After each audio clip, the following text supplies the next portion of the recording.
Hi, எல்லாருக்கும் வணக்கம். திருச்சியிலேருந்து உங்கள் இன்ஜினியர் செந்தில்குமார் பேசிகிட்ருக்கேன். நம்ம வீடு 2021. நம்ம இன்றைக்கி பார்க்க போகிற விஷயம் என்ன அப்படின்னா, நம்ம இந்த டைல் போட்டதுக்கப்புறம் சில இடத்துல பார்த்தா டொப்புன்னு சத்தம் கேட்குது அப்படின்னு சொல்லுவாங்க. நான் நடக்கும்போது அங்கே ஏதோ உள்ள ஒரு கேப் இருக்க மாதிரி ஒரு ஃபீலிங் இருக்குமாங்க.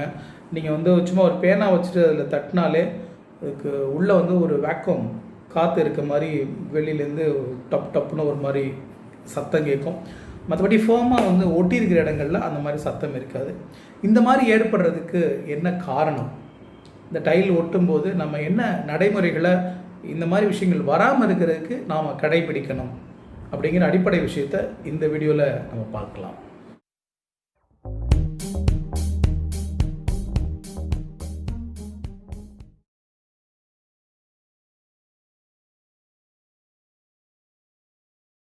பொதுவாகவே நாம் எங்கே சிமெண்ட்டை ஒரு பேஸ்டிங் மெட்டீரியலாக பயன்படுத்துகிறோமோ அந்த இடத்துல அந்த சிமெண்ட் பேஸ்ட்டை எந்த இடத்துல அப்ளை பண்ண போகிறோமோ அந்த இடத்த போதிய அளவுக்கு ஈரப்படுத்திடணும். அதை ஈரப்படுத்தலை அப்படின்னா இந்த சிமெண்ட் மார்ட்டரில் இருக்கக்கூடிய ஈரத்தன்மையை அந்த சர்ஃபேஸ் இழுத்துக்குச்சுன்னா நம்மளுடைய சிமெண்ட் பேஸ்ட்டு அதனுடைய முழுமையான ஒட்டும் தன்மையை இழந்துரும். அந்த ஒற்ற தன்மை போச்சுன்னா பிரச்சனை தான். இதுக்கு உதாரணம் எதுன்னா, இப்போ நம்ம சுவத்தில் பூச்சு வேலை ஆரம்பிக்கும் போது பூச்சு பண்ணுறோம் அப்படின்னா அந்த வால் சர்ஃபேஸ் செங்கல் சுவரை ஃபஸ்ட்டு நனைக்கணும்னா ரொம்ப தண்ணி சொட்டுற அளவுக்கு நனைக்கணும்னு அவசியம் இல்லை. அது சாதாரணமாக தண்ணி பட்டால் எவ்வளோ உறிஞ்சுமோ அந்த அளவுக்கு அந்த சர்ஃபேஸை நனைச்சிட்டு அதுக்கப்புறம் தான் நம்ம சிமெண்ட்டு கலவையை அந்த சர்ஃபேஸ் மேலே அந்த சுவர் மேலே நம்ம அடித்து அதை பூசணும்.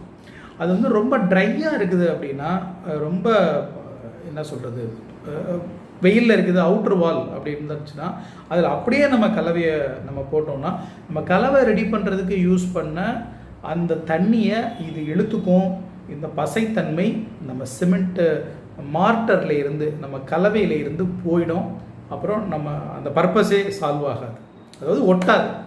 ஃபைன். அதே மாதிரி தான் இந்த டைல் பொறுத்த வரைக்கும். டைலுக்கும் நம்ம சர்ஃபேஸை போதிய அளவு வெட் பண்ணிடணும். இப்போ எப்படி இருந்தாலும் பேஸ் கோட் ஒரு கலவையை ரெடி பண்ணி நல்லா இழுத்துருவாங்க. மட்டி இழுக்கிற மாதிரின்னு சொல்லுவாங்க.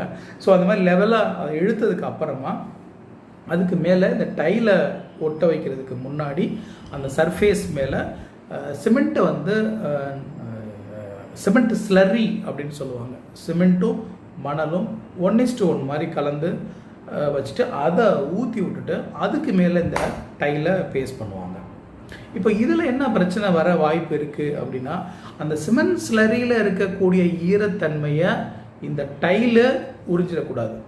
அப்படி உறிஞ்சிட்டால் அந்த இடத்துல முழுமையான ஒட்டும் தன்மை இல்லாமல் அந்த டைலு அந்த சர்ஃபேஸ் மேலே முழுமையாக ஒட்டாது. முழுமையாக ஒட்டாமல் அங்கங்கே மட்டும் ஒட்டிட்டு நடுவில் ஒட்டாத இடங்களில் கேப் வந்துடும்.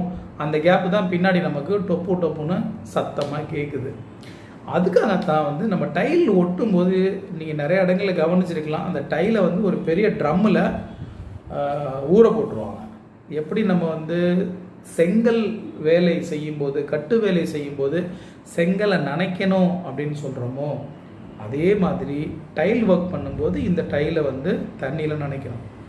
இது வரைக்கும் வீடியோ பார்த்துட்டு நிறைய பேர் போயிட்டு எல்லா டைலையும் நனைக்கணும்னு தயவு செஞ்சு யாரும் சொல்லிடாதீங்க. ஏன்னா செராமிக் டைலில் தான் நாம் அந்த நனைக்கிற தேவை இருக்குது. ஏன்னா செராமிக் டைல் தான் அந்த ஈரத்தன்மையை இழுத்து கொள்ளக்கூடியது. ஆனால் இப்போ நம்ம விட்ரிஃபை டைல் வாங்குகிறோம் அப்படின்னா அது பெரிய அளவில் இழுக்கிற தேவையும் இருக்காது. அது அந்த சர்ஃபேஸ் பொறுத்த வரைக்கும் அந்த மாதிரி தயாராகிருக்கும். அதனால் அது இழுக்காது. அதனால் அந்த டைலை நம்ம அப்படியே அப்ளை பண்ணலாம். ஆனால் ஒரு ஸ்ப்ரிங்கிள் அந்த தண்ணியை ஒரு ஸ்ப்ரிங்கிள் பண்ணுறதுல தவறில்லை. இந்த விஷயத்த நம்ம புரிஞ்சிக்கலாம். நம்ம அடிப்படை அறிவியல் தன்மையை புரிஞ்சிக்கிட்டோம் அப்படின்னா நம்ம இந்த பொருளுக்கு தகுந்த மாதிரி நம்ம காமன் சென்ஸை பயன்படுத்தி எங்கே எப்படி நடந்துக்கணுங்கிற முடிவை நம்ம எடுத்துக்கலாம். செங்கல் தண்ணியை உறிஞ்சக்கூடிய பொருள். அதனால் செங்கல் கட்டு வேலை பண்ணும்போது அது சிமெண்ட்டு கலவைக்கு மேலே இந்த செங்கலை வைக்கிறதுக்கு முன்னாடி அந்த செங்கல் எவ்வளவு தண்ணியை உறிஞ்சுமோ அந்தளவுக்கு அதில் தண்ணியை தெளித்து விட்டுட்டு அது மேலே வச்சா சிமெண்ட்டு கலவையில் இருக்க தண்ணியை அது உறிஞ்சிக்காமல் இருக்கும். இதுதான் அடிப்படை. அதே மாதிரி தான் சிமெண்ட் கலவை எங்கெல்லாம் நம்ம அப்ளை பண்ணுறோமோ அங்கெல்லாம் அது கூட சேரக்கூடிய பொருள் தண்ணியை இழுக்கிற தன்மை இருக்குதா இல்லையா அப்படிங்கிறத பார்க்கணும். அது இழுக்கிற தன்மையோடு இருந்தால் அதுக்கு என்ன அளவு, அது இழுக்கக்கூடிய அளவு தண்ணியோ அதை அதுக்கு கொடுத்துட்டோம் அப்படின்னா இந்த சிமெண்ட் சர்ஃபேஸ் மேலே, சிமெண்ட் கலவை சர்ஃபேஸ் மேலே ப்ராப்பராக ஒட்டிக்கும். நம்ம எதிர்பார்க்குற பாண்டேஜ் நடக்கும். அந்த பாண்டேஜ் நடக்காட்டி தான் இந்த பிரச்சனைகள்லாம் நமக்கு வரும். அப்புறம் சில இடங்களில் இந்த டைல் ஓட்டுறதுனால இந்த விஷயத்தையும் குறிப்பாக சொல்ல விரும்புகிறேன். சில இடங்களில் டைரெக்டாக அந்த சிமெண்ட் மார்ட்டர் பயன்படுத்தாமல், சிமெண்ட் கலவையை பயன்படுத்தாமல் அதுக்கு இருக்கக்கூடிய சில ரசாயன பொருட்கள், ஒட்டும் தன்மை இருக்க ரசாயன பொருட்களை அப்ளை பண்ணுற வழக்கம் இருக்குது. உதாரணத்துக்கு இப்போ மொசைக் முன்னாடி போட்டது இருக்குது, அதை நாங்கள் சர்ஃபேஸை மாற்றணும், மொசைக்கு மேலே நம்ம டைல் ஒட்டுறதா முடிவு பண்ணுறோம் அப்படின்னா அங்கே நம்ம சிமெண்ட் கலவையை போட்டு ஒட்ட போகிறது கிடையாது. நிச்சயமாக அதுக்கு இருக்கிற கெமிக்கலை தான் நம்ம பயன்படுத்தி ஒட்ட போகிறோம். அந்த இடத்துல போய்ட்டு நாம் இந்த டைலை தண்ணியில் நனைக்க வேண்டிய அவசியம் இல்லை. ஏன்னா என்ன பொருள் பயன்படுத்துகிறோமோ அதோடைய தன்மையை இது பாழ்படுத்திடக்கூடாது. டைல் இப்போ சிமெண்ட் கலவையை யூஸ் பண்ணோம்னா அதில் இருக்க ஈரத்தன்மையை இந்த சர்ஃபேஸ் பாழ்படுத்தக்கூடாதுங்கிற காரணத்துக்காகத்தான் அதை நனைக்கணும்னு பேசுகிறோம். ஆனால் நம்ம கெமிக்கல் பயன்படுத்தி அதை ஒட்டுறோம் அப்படின்னா அது எந்த வகையிலையும் பிரச்சனை இல்லை. அதனால் அங்கே இதை தண்ணியில் நனைச்சி வைக்கணும் அப்படிங்கிற தேவைகள் இல்லை. அதனால் நம்ம அடிப்படையை புரிஞ்சுக்குவோம். இந்த அடிப்படையான விஷயம் உங்களுக்கு நிச்சயமாக ஒரு உதவிகரமான விஷயமா இருக்குன்னு நான் நம்புகிறேன். நண்பர்களுக்கு இதை பகிர்ந்துக்குங்க. Thanks for a time. Thank you so much.